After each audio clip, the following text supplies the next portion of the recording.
Hello everyone, this is our first video. তো first ভিডিওটা ভাবলাম যে ভগবানের যে স্থান থেকে শুরু করা হোক, তাই না? তো আজকে আমরা চলে এসেছি কচুয়াধামে, যেটাকে লোকনাথ বাবার জন্মস্থান এক্স্যাক্টলি বলা হয়। অনেকে চাকলাধাম বলে, বাট কচুয়াধামটা বলা হয় যে এক্স্যাক্টলি জন্মস্থান। তো এটা তো আগে তো অনেকটা ছিল, কিন্তু এখন অনেকটা বড়ভাবে করেছে, অনেকটা মানে বিশাল এরিয়া নিয়ে। আর এখানে খাওয়ার টাইম তোমার কুপন আগে এসে কেটে নিলে ভালো হয়, কেননা তিনটে না 3:30 পর্যন্ত থাকে। সুন্দর, খুবই সুন্দর জায়গাটা। তোমরা যদি কেউ আসতে চাও অবশ্যই আসতে পারো। এক হচ্ছে তোমরা আসতে পারো শিয়ালদা থেকে কাকড়া-মির্জানগর আসবে, হ্যাঁ হাসনাবাদ লোকালে চলে এসে কাকড়া-মির্জানগর থেকে ওখান থেকে নেমে যে কোনো টোটোতে তোমরা যদি বলো যে কচুয়াধাম যাবো, একদম পুরো মন্দিরের দোরগোড়ায় নিয়ে আসবে। আর এখানকার মানুষগুলো অসম্ভব ভালো, মানে এসে থেকে এতটা পরিমাণে গাইড করলো, তোমাকে কোনো কিছু আলাদা করতেই হবে না এখানে। হ্যাঁ, এখানে শুধুমাত্র আসলে ওরাই তোমাকে সমস্ত জায়গাগুলো নিয়ে যাবে, তোমাকে সমস্ত কিছু অ্যারেঞ্জমেন্ট করে দেবে। এটা মানে এটা চাকলাতেও রয়েছে, বাট কচুয়াটাতে আমার একটু বেশি ভালো লাগলো, কেননা আমাদেরকে একসাথে নিয়ে গিয়ে ওরা পুজো দিয়েছিল। হ্যাঁ, বেশ খুব সুন্দর লাগলো জিনিসগুলো।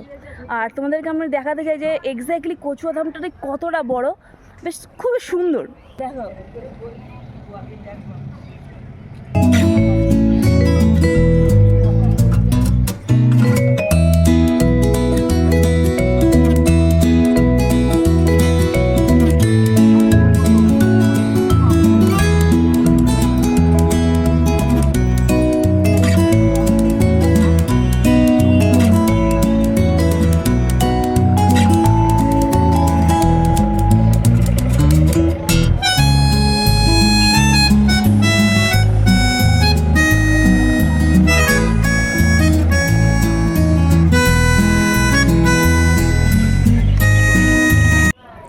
দেখে নাও গাইস, কতটা ঠিক বড় জায়গা নিয়ে এটাও তৈরি হয়েছে। এখানে তোমরা যদি কেউ গাড়ি করে আসো, এই পেছনের দিকে দেখবে যে তোমার রাখার জায়গা রয়েছে, ওই যে সিকিউরিটি গার্ড দাদা বসে রয়েছে, ওখান থেকে সমস্ত কিছু তোমরা রাখতে পারো। আর এখানে প্রচুর দোকানপত্র রয়েছে তোমাদের ইচ্ছা মতো। মেন মন্দিরটা রয়েছে ঠিক ওই যে ওইখানটাতে, ওখানে তোমরা তোমার জল ঢালতে পারো।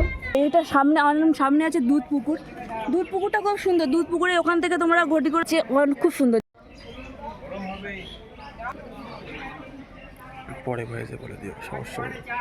এইটা হলো দুধ পুকুর, এখান থেকে জল নিয়ে লোকনাথ বাবা।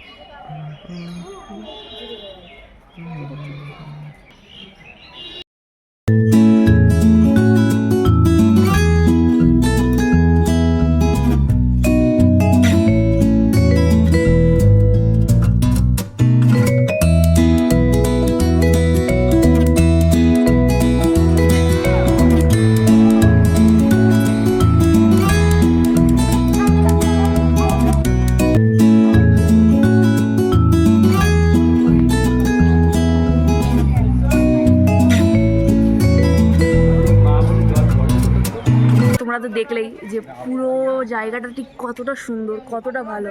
হ্যাঁ, এবারে যেহেতু আমরা সকালবেলা আসতে পারিনি, মানে ট্রেন মিস হয়ে গিয়েছিল, তো এবারে আরম্ভ হবে। বলেছিলাম যে 3টের পর থেকে এরকম আরম্ভ হয়, আবার পুজো হবে। তো মেন মন্দিরের দ্বার এখন খুলে দিয়েছে, আমরা এখন যাব ভগবানের কাছে যাব, একটু পুজো দেবো, তারপর আমরা এখান থেকে আবার টোটো করে তারপর আমরা বাড়ি যাব।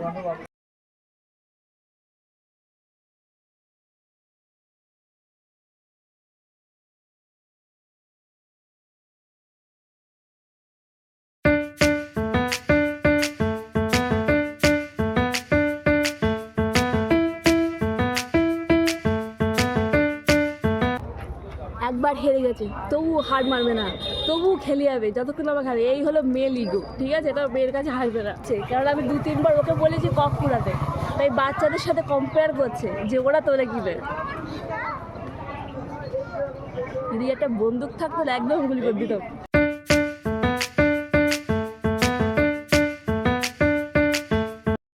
হেরে গেছে, আমাকে ডাবের জল খামানোর কথা, কিন্তু তখন থেকে খেলেই যাচ্ছে। ও আমাকে হারাবে, তারপরেই ও শেষ করবে। কিন্তু গাইস, আমি হারবো না। ডাবের জল তো ওকেই খাওয়াতে হবে আর ওকেই হারতে হবে। ও হেরেছে, আমি জিতেছি, জবার খেলেছে, এখনো দাঁড়িয়ে রয়েছে যাতে আমাকে হারাতে পারে, কিন্তু আমি এইবার আমাকে ডাবের জল খাওয়া দেবে, চ্যালেঞ্জ হেরে গেছো, চলো। তবুও খেলি যাবে, মানে যে রাত দিন কভার করে দেবে এখান থেকে খেলতে খেলতে, কালকেই ও ইন্ডিয়ার হয়ে খেলবে।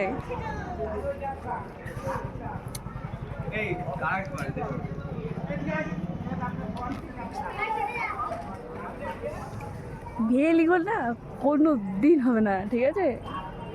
ওখান থেকে দাঁড়িয়ে দাঁড়িয়ে শোনার চেষ্টা করছে যে এক্স্যাক্টলি আমি কী বলছি, হয়তো পরে জানতেও পারবে, ঠিক আছে? কিন্তু আজকে ডাবটা উঠেই খাওয়া।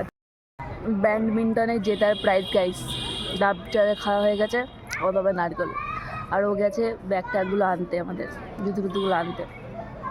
আর মেন বলেছিলাম না যেটা ঠিক যাবোই, বসে ওর কাছে সেটা আর কি, তবুও টাটা, আবার দেখাবে এরকম আরও অনেক নতুন ব্লগের সাথে তোমাদের পাশে থেকো। আর ভালো লাগলে আমাদের চ্যানেলটা সাবস্ক্রাইব করে দিও আর লাইক করে দিও, আর ইনস্টাগ্রামে অবশ্যই ফলো করতে ভুলো না, ইনস্টাগ্রামের লিঙ্ক নিচে দেওয়া থাকবে। টাটা। আজকে অমাবস্যা, আমাদের কালীবাড়ি, মানে এটা পুরনো কালীবাড়ি, ওই জন্য আজকে চলে এসেছি। আর পুজো, বাবা মা আসতে পারেনি, বাবার আমি এসেছি আজকে, তাই কিছু অংশ তোমাদেরকে দেখালাম, আমাদের কেমন লাগলো বলো। আর আমাদের কালী মন্দিরটা, কালী মন্দির এখানে, কালী মন্দিরের পাশে আছে বজরঙ্গবলী মন্দির, তার পাশে আছে